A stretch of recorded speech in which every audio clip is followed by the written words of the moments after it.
আজকে রবিউল আউয়াল মাসের 2 তারিখ এবং প্রথম জুমা। আমাদের রবিউল আউয়াল মাসের আলোচ্য বিষয় নবীজি সাল্লাল্লাহু আলাইহি ওয়াসাল্লামের জীবনী। 4 জুমা হোক বা 5 জুমা হোক, আমরা নবীজির জীবনী থেকে নিয়ে আলোচনা করব ইনশাআল্লাহ। তো আমাদের এই নবীজির জীবনী আলোচনা করার মূল মাকসাদ হলো যে আমরা যেন আমাদের নবীজির এই জীবনীটাকে শুনে আমরা তার অনুকরণ করতে পারি। আমরা যেন নবীজির দেওয়া জীবন বিধান আমাদের জীবনটাকে তার জীবনের মতো বানাইতে পারি এবং তার জীবন বিধানগুলো আমাদের জীবনে বাস্তবায়ন করতে পারি। এটাই হলো উদ্দেশ্য।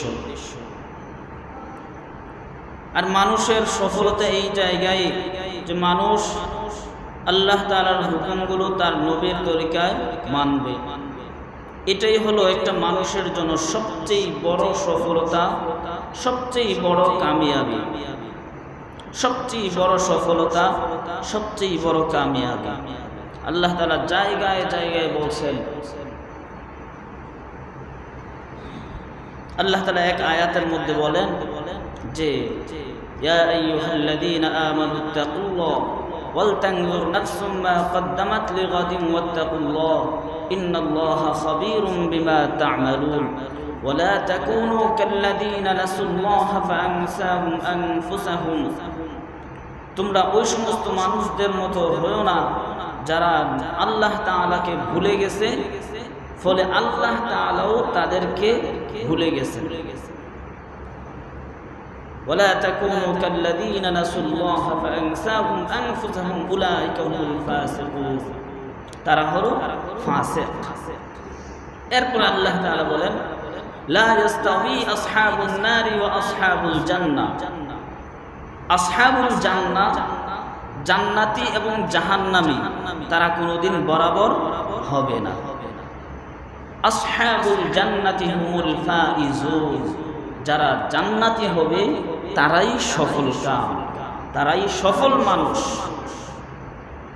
অন্য আয়াতে আল্লাহ তাআলা বলেন ফামান যুহজিহা আনিন নারি ওয়া উদখিলাল জান্নাতা ফাকাদ ফাজ। যেই মানুষটাকে আল্লাহ তাআলা জাহান্নাম থেকে দূরে রেখেছেন আর জান্নাতে প্রবেশ করিয়ে দিয়েছেন, ফাকাদ ফাজ, সেই মানুষটাই সফল কাম হয়ে গেছে।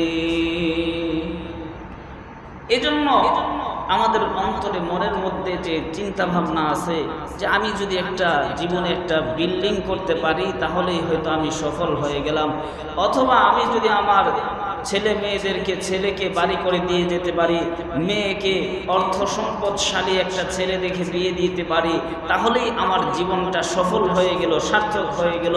অথচ আপনার জীবনে নামাজ নাই, অথচ আপনার জীবনে জিকির আজকার নাই, অথচ আপনার জীবনে তেলাওয়াত নাই, তাহলে আপনার এই ধারণাটা ভুল হবে।